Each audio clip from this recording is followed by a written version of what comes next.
Dear friends, मैं doctor पवन वासनीवाल आपका स्वागत करता हूं, वेलकम करता हूं। फ्रेंड्स, आज हम अगेन एक मॉडल पेपर पढ़ने वाले हैं। मॉडल पेपर भी बेसिकली कौन से सब्जेक्ट का, that is health education and community pharmacy. Health education और कम्युनिटी फार्मेसी स्पेशली किस एग्जाम को हम टारगेट कर रहे हैं? बेसिकली यूनिवर्सिटी एग्जाम और या बोर्ड एग्जाम से रिलेटेड क्वेश्चंस को अपन टारगेट करने वाले हैं। ओके, जो मेनली कौन से सब्जेक्ट के या कौन से ईयर की या कौन से कोर्स की बात कर रहे हैं अपन। हालांकि ये सभी कोर्स में रहता है, चाहे बी फार्म कहूं, चाहे मैं डी फार्म कहूं, चाहे बीएससी कहूं, एमएससी कहूं, नर्सिंग कहूं, मेडिकल कहूं, डेंटल, होम्योपैथिक और फिजियोथेरेपी। लेकिन जो मैं क्वेश्चन यहाँ पे बताने वाला हूं वो सारे के सारे क्वेश्चन डी फार्म के सिलेबस से हैं। ओके, डी फार्म के सिलेबस से याद रखिएगा, keep in mind, D pharm के सिलेबस से मैं इंपॉर्टेंट क्वेश्चन बताने वाला हूं। ओके, तो हो सकता है आपको ये सारे के सारे क्वेश्चन एग्जाम में हेल्प करें। तो यहाँ पे मैं आपको एक चीज और बता दूं, मैं हर क्वेश्चन के साथ में थोड़ा थोड़ा एक्सप्लेनेशन बताऊंगा कि उस क्वेश्चन का आंसर कैसे लिखते हैं। उस क्वेश्चन का आंसर लिखेंगे तो आपको मैं जिस तरीके से बताऊंगा उस तरीके से आप आंसर लिखेंगे तो आपको मार्क्स अच्छे मिलने की उम्मीद रहेगी। तो देखना, और यहाँ पे एक चीज और बता दूं, मैं यहाँ पे आपको डिस्क्रिप्शन बॉक्स में प्लेलिस्ट, बहुत सारी प्लेलिस्ट मिलेगी अलग अलग सब्जेक्ट की, अलग अलग सब्जेक्ट की। तो आप वो सारी प्लेलिस्ट देख सकते हैं अपने दूसरे सब्जेक्ट से, दूसरे टॉपिक से, दूसरे जो भी आपका कोर्स में चलता है उन सभी का, चाहे मल्टीपल चॉइस क्वेश्चन की बात करूं, चाहे थ्योरेटिकल की बात करूं, सभी तरह से क्वेश्चन प्लेलिस्ट बना रखी है। जो आपको डिजायर्ड सब्जेक्ट है उस सब्जेक्ट का प्लेलिस्ट ओपन करके देख सकते हैं। ओके, पहला क्वेश्चन है क्या है, देखिएगा। Explain the concept of health with reference to physical, mental, social and spiritual state. आधा क्वेश्चन हो गया। आधा क्वेश्चन कौन सा है? Next, describe in detail determinant and indicators of health. देखिएगा, ये 16 नंबर का क्वेश्चन हो सकता है। तो इसमें आपको आंसर क्या लिखना है? देखिएगा, पहला सबसे पहले रहेगा डेफिनेशन। पहला पॉइंट, डेफिनेशन आप कैसे लिखेंगे फ्रेंड्स? देखिएगा, हेल्थ की डेफिनेशन लिखेंगे in respect of physical, mental, social and spiritual. इस तरह से इस डेफिनेशन के सब पार्ट हो जाएंगे ये वाले। ओके, और यहाँ पे एक चीज और बता दूं, एक्सप्लेन भी करना है साथ में आप लोगों को कि हेल्थ का जो कंसेप्ट है वो क्या है। ओके, ये तो हो गया आपका डेफिनेशन। फिर उसके बाद में एक्सप्लेन करने के बाद साथ में आपको याद रखना है इसका कुछ एग्जाम्पल देना है। क्यों यहाँ पे एग्जाम्पल क्यों देना है? क्योंकि यहाँ पे आप देखना कि 16 नंबर का है, 16 नंबर में दो पार्ट है। पहला पार्ट तो आपका ये वाला हो गया और दूसरा पार्ट आपका डिस्क्रिप्शन वाला हो गया। तो इसको आपको एग्जाम्पल देते हुए आपको आंसर करना है, ताकि आपका आधा आधा का मतलब हो गया ये 8 + 8 कह सकते हैं, जिसमें 16 नंबर बन रहे हैं। ओके, तो आपको ये इसका कंप्लीट बताना है। दूसरा जो हेल्थ डिटरमिनेंट है उसकी भी आपको क्या करना है? दूसरा पार्ट रहेगा हेल्थ डिटरमिनेंट। हेल्थ डिटरमिनेंट में अगेन पहला इसकी डेफिनेशन लिखनी है। डेफिनेशन क्या होती है, मतलब हेल्थ डिटरमिनेंट हम किसको बोलेंगे। उसके बाद में फिर आपको उसकी लिस्टिंग करनी है। लिस्टिंग का मतलब क्या क्या होते हैं, और उसके बाद में आपको क्या करना है, उसके बारे में इंडिविजुअल डिस्क्राइब करना है। डिस्क्राइब करना है ताकि आपको आंसर अच्छे से सिस्टमेटिक वे में अच्छा लगे। क्लियर? थर्ड पॉइंट रहेगा कौन सा? हेल्थ इंडिकेटर का। हेल्थ इंडिकेटर क्या होते हैं, और वही चीज अगेन यहाँ पे रहेगा, डेफिनेशन रहेगा, मतलब उसके बारे में बताना है कि व्हाट इज हेल्थ इंडिकेटर। और उसके बाद में आपको उसका कौन कौन से 1 2 3 4 के 5 में आपको इस तरह से लिखने हैं, और उसके बाद में आपको उसको डिस्क्राइब करना है। इस तरह से आपका आंसर हो जाएगा। क्वेश्चन है फ्रेंड्स कौन सा, आप देखिएगा question number second, right short note on any two, किन्हीं दो के बारे में लिखना है। आप लोगों को जनरली ध्यान रखना है, क्वेश्चन को अच्छे से पढ़ना होता है। यहाँ पे आपको दो के बारे में लिखना है। आपके सामने यहाँ पे तीन है ए बी सी, तो देखेंगे पहला है water pollution and purification of water, ये क्या है। दूसरा है arthropod borne disease and their control, and third है first aid for shock and snake bite. Clear, तो आप लोगों को देखना है यहाँ पे वाटर पॉल्यूशन में अगेन क्या लिखना है आपको, पहला का जैसे डेफिनेशन, पहले वाटर पॉल्यूशन होता क्या है, कितने तरीके से ये फैलता है वाटर पॉल्यूशन, और उसके बाद में इसका प्यूरिफिकेशन बताना है कि ये इसको हम किस तरह से प्यूरिफाई कर सकते हैं या इसके रिएक्टिव मेजरमेंट हम ले सकते हैं। ओके, ये तो आपको वाटर पॉल्यूशन के बारे में लिखना है। फिर उसके बाद में आर्थ्रोपोड्स, आर्थ्रोपोड्स में देखना फ्रेंड्स आपको देखना है डेफिनेशन में आर्थ्रोपोड होता क्या है, इसकी डेफिनेशन लिखना है, और उसके बाद में ये कौन कौन से डिजीज फैलाते हैं उनके बारे में लिखना है, और उन डिजीज को हम कैसे कंट्रोल कर सकते हैं उनके बारे में लिखना है। ओके, तो इस तरह से आर्थ्रोपोड डिजीज के बारे में लिखना है। थर्ड आता है कौन सा, फर्स्ट एड, जिसको फर्स्ट एड का मतलब प्राथमिक उपचार बोलते हैं। तो आपको उसको डेफिनेशन देना है, पहले डेफिनेशन के बाद में उसको शॉक एंड स्नेक बाइट के बारे में लिखना कि जो शॉक लग जाता है किसी पेशेंट को, तो उस कंडीशन में आपको फर्स्ट एड क्या देना चाहिए, और किसी को सांप ने काट लिया तो आपको आप क्या उसको किस तरह का फर्स्ट एड देंगे। Clear. Next question number third आता है, देखिएगा कौन सा, define and classify microbes with suitable examples, पहला पार्ट हो गया इसका। दूसरा है discuss different staining techniques of micro organism. इस तरह से यहाँ पे दो पार्ट दिखेंगे, तो 8 + 8 का बराबर हो गया 16 नंबर का, मतलब यहाँ पे दो पार्ट है जिसमें आपको 8-8 नंबर के हिसाब से आंसरिंग करनी है। तो देखिए आंसर कैसा होगा, पहले माइक्रोब्स की डेफिनेशन लिखेंगे पहले पार्ट में। माइक्रोब होता क्या है, जिसकी साइज आपको पता होगा, माइक्रो साइज होती है, हम उसको माइक्रोब बोलते हैं। जैसे वायरस, बैक्टीरिया, ये सारे के सारे फंगाई, ये सारे के सारे क्या होते हैं, हम इनको माइक्रोब्स बोलते हैं। फिर हम इसका क्लासिफिकेशन लिखेंगे फ्रेंड्स, क्लासिफिकेशन के साथ साथ आपको एग्जाम्पल भी बताना है। क्लियर। फिर दूसरा है इसमें स्टेनिंग का, स्टेनिंग में क्या करेंगे, स्टेनिंग की डेफिनेशन अगेन रहेगा, डेफिनेशन के साथ में हम स्टेनिंग का मतलब शायद आपको समझ में आ गया होगा, इसको कलर करते हैं, माइक्रोब को कलर करते हैं आइडेंटिफिकेशन के लिए, तो उसका सिग्निफिकेंस बताना है कि हम स्टेनिंग क्यों करते हैं। इसका यदि हम जवाब ढूंढ लेंगे तो आपको पता लग जाएगा कि स्टेनिंग का सिग्निफिकेंस क्या होता है। फिर उसके बाद में थर्ड रहता है कि इसकी टेक्निक्स क्या होती है, मतलब टेक्निक का समझना कि कौन कौन से मेथड से हम स्टेनिंग कर सकते हैं, इस तरह से आपको उसकी स्टेनिंग की टेक्निक बतानी है। क्लियर। क्वेश्चन नंबर 4 में देखिएगा, right causative agent, mode of transmission and prevention of देखिएगा यहाँ पे बहुत सारी डिजीज दे रखी है, इन डिजीज के बारे में 3 पॉइंट्स में आपको आंसर लिखना है। यहाँ पे देखिएगा 8 लिख रखे, influenza, whooping cough, hepatitis, cholera, typhoid, malaria, leprosy and ads.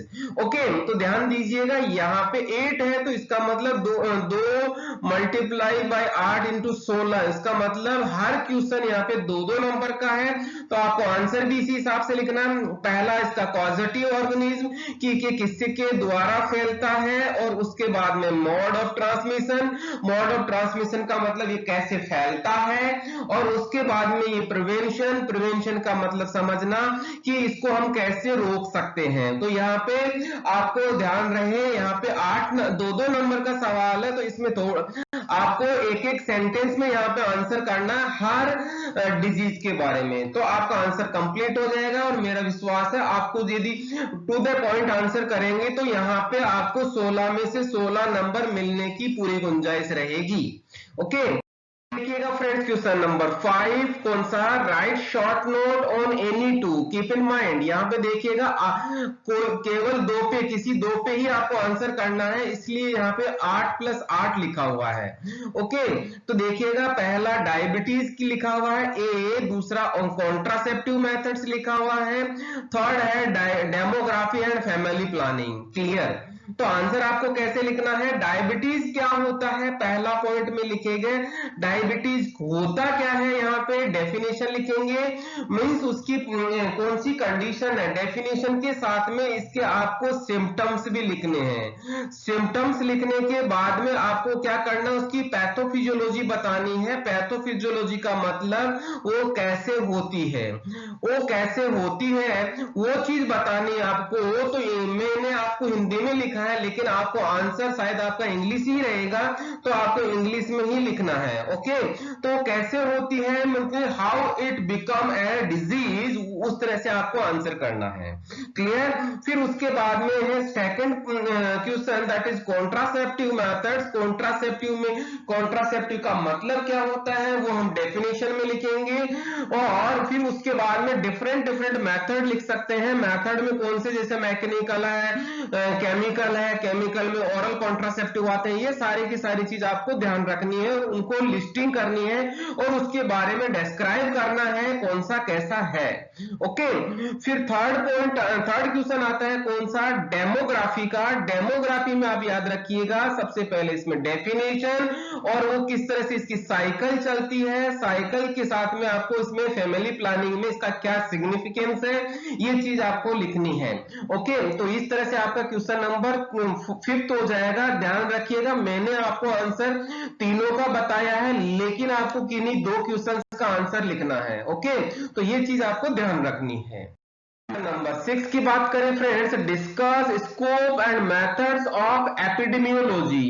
Epidemiology का स्कोप और मेथड बताना है। दूसरा इसी का पार्ट है give principles of disease control and prevention. तो ध्यान दीजिएगा यहाँ पे 2 पार्ट है, इसका मतलब 8 + 8 आपको लिखना है, आंसर इक्वल टू 16। क्लियर? तो आंसर किसे लिखेंगे, इन पॉइंट्स के अंदर अपन लिखेंगे सबसे पहले एपिडेमियोलॉजी के बारे में लिखेंगे, ये पहला पार्ट हो जाएगा आपका आंसर का, जिसमें एपिडेमियोलॉजी की डेफिनेशन लिखेंगे। डेफिनेशन लिखने के बाद में आपको उसका स्कोप लिखना है। स्कोप का मतलब यहाँ पे क्या होता है, इसका सिग्निफिकेंस होता है। ओके, सिग्निफिकेंस होता है, सिग्निफिकेंस का मतलब हम इसको कैसे हमारे लिए एप्लीकेशन है। सिग्निफिकेंस का मतलब यहाँ पे एप्लीकेशन होता है, एप्लीकेशन का मतलब शायद फिर से समझा दूं आपको कि ये हमारे लिए किस तरह से उपयोगी होता है।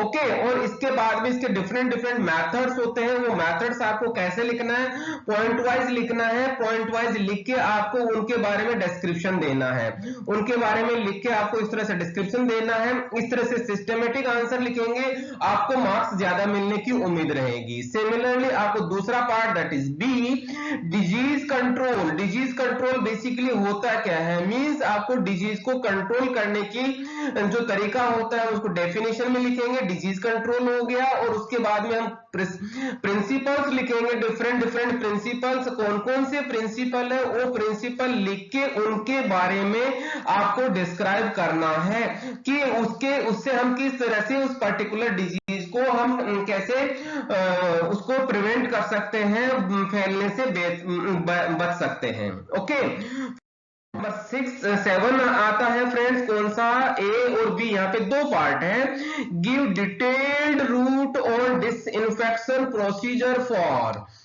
Faces, urine, sputum, room linen, dead bodies and instruments. ध्यान दीजिएगा यहाँ पे डिसइंफेक्शन प्रोसीजर के बारे में बताया गया है। डिसइंफेक्शन प्रोसीजर भी हम स्पेशली पूछा गया है, कौन सा, फेसेस, यूरिन, मतलब यहाँ पे इंडिविजुअल अपन को आंसर करना है, अपन को डिटेल लिखना पड़ेगा क्योंकि यहाँ पे 10 नंबर का सवाल है ये। ओके, क्वेश्चन नंबर इसी का B part, short note on immunity and immunological products. देखिएगा इसको इसने छोटा पूछा गया है, इसको शॉर्ट में लिखना 6 नंबर का ही। ओके, इस क्वेश्चन को आपको 16 नंबर के हिसाब से भी पूछा जा सकता है, ध्यान रहे। तो इस क्वेश्चन का आंसर आप लोग 16 नंबर के हिसाब से याद करना, ताकि आपको यदि जितने नंबर नंबर की क्वेश्चन आए उसी हिसाब से आपको आंसर कर पाए। तो देखिएगा डिसइंफेक्शन पहले आपको इसका डेफिनेशन लिखना है, साथ में इसके साथ में आपको एंटीसेप्टिक क्या होता है ये भी बता देना है, इसके साथ में आपको सैनिटाइजेशन क्या होता है आप लोग ये भी बता देना है। ओके, तो ये ध्यान रखिएगा, सैनिटाइजेशन, एंटीसेप्टिक और डिसइंफेक्शन ये चीज आपकी डेफिनेशन में आ जाएगी। इसके बाद में आपको डिफरेंट प्रोसीजर बताना है। ध्यान रहे डिफरेंट जो यहाँ पे जो पूछा गया है इंडिविजुअल हेडिंग लिखेंगे प्रोसीजर में, और उनके बारे में मेरा तो यहाँ पे आपको गाइडेंस यही रहेगा क्या कि इसको फ्लो डायग्राम में बनाएं। फ्लो डायग्राम में कैसे? फ्लो डायग्राम में का मतलब ये होता है कि स्टेप्स कौन कौन सी होगी, स्टेप 1 क्या होगी, इस तरह से, फिर स्टेप 2 हो जाएगी, स्टेप 2 हो जाएगी, इस तरह से। तो इस तरह से आप एरो बना के लिखेंगे, आपका आंसर अच्छा होगा और इस तरह से प्रेजेंटेबल होगा। इस तरह के फ्लो डायग्राम में आप आंसर लिखेंगे तो मेरे ख्याल से आपको जो मार्क्स मिलेंगे वो अच्छे मिलेंगे। ओके, तो ये तो हो गया आपका पहला पार्ट ए। क्लियर? दूसरा पार्ट जो है इम्यूनिटी का। फ्रेंड्स, इम्यूनिटी की पहली देखिएगा, ये क्वेश्चन यहाँ पे 6 नंबर का पूछा जा रहा है, लेकिन यहाँ पे मैं एक चीज बता दी, मैं अभी जैसे पहले भी मैंने, ये पूरे के पूरे 16 नंबर का सवाल भी हो सकता है। तो आप लोग यहाँ पे इसको 16 नंबर के हिसाब से याद कीजिएगा, हालांकि 6 नंबर के हिसाब से आप उसको बाद में लिख सकते हैं। तो पहले है आपका इसका डेफिनेशन, डेफिनेशन के बाद में यदि 16 नंबर का पूछा जाए तो इसको आप एक्सप्लेनेशन मोड में ले लेना। एक्सप्लेनेशन का मतलब ये हाउ इट वर्क, ये कैसे काम करती है, हाउ इट वर्क्स, ये कैसे काम करती है इम्यूनिटी। क्लियर? तो कौन कौन सी इम्यूनिटी होती है और कौन कौन सी सेल्स और कौन कौन से एंटीबॉडीज होती है उसमें, जैसे वैक्सीन सीरा का नाम सुना होगा, ये सारे के सारे कहां आ जाएंगे आपके प्रोडक्ट्स में। तो प्रोडक्ट आपको डिटेल में लिखना है, प्रोडक्ट कौन कौन से होते हैं वही आपको टोटल इस तरह से लिखना है, हेडिंग पॉइंट डाल के 1 2 3 4 इस तरह से पॉइंट डालेंगे। पॉइंट डालने के बाद में उसको आप इंडिविजुअली एक्सप्लेन करेंगे तो आपको अच्छे से समझाने का मौका मिलेगा, अच्छे से मार्क्स मिलेंगे। ओके, नंबर 8 यहाँ पे देखिएगा friends, right short note on any two. Keep in mind यहाँ पे अगेन 2 सवाल ही पूछे गए हैं, आपको ऑप्शन में 3 दे रखे हैं, इसलिए आपको 8 + 8 मींस 8 + 8 ही दे रखा है। तो पहला सवाल है यहाँ पे देखिएगा, describe classification of foods. Food के बारे में बताना है किस किस तरह का फूड होता है। फिर दूसरा आता है B part, that is disease induced due to deficiency of protein, और थर्ड पार्ट आता है disease induced due to deficiency of vitamin. तो आप लोग देखिएगा यहाँ पे आंसर भी आपको इसी तरह से लिखना है, वैसे आपको एग्जामिनर ने बता दिया है कि किस तरह से आपको क्वेश्चन का आंसर लिखना है।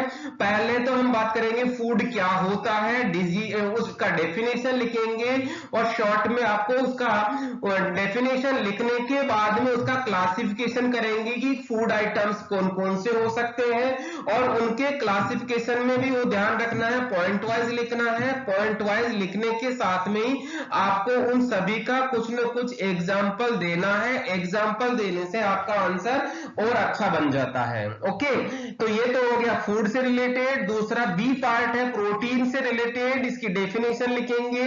आपको पता होगा बायोकेमिस्ट्री में पढ़ा होगा प्रोटीन की डेफिनेशन क्या होती है, और इसकी डिजीज कौन कौन सी हो सकती है, ये डिजीज के बारे में लिखना। अगेन मैं यहाँ यही कहूंगा, यहाँ पे पॉइंट्स वाइज लिखना है, 1 2 3 पॉइंट बना के डिजीज का नाम लिखना है, और उसके बाद में उसको हेडिंग बनाते हुए उसके बारे में बताना है कि वो डिजीज क्यों होती है, किस रीजन से होती है, या कौन सी हम डेफिशिएंसी हो जाती है जिसकी वजह से डिजीज हो जाती है।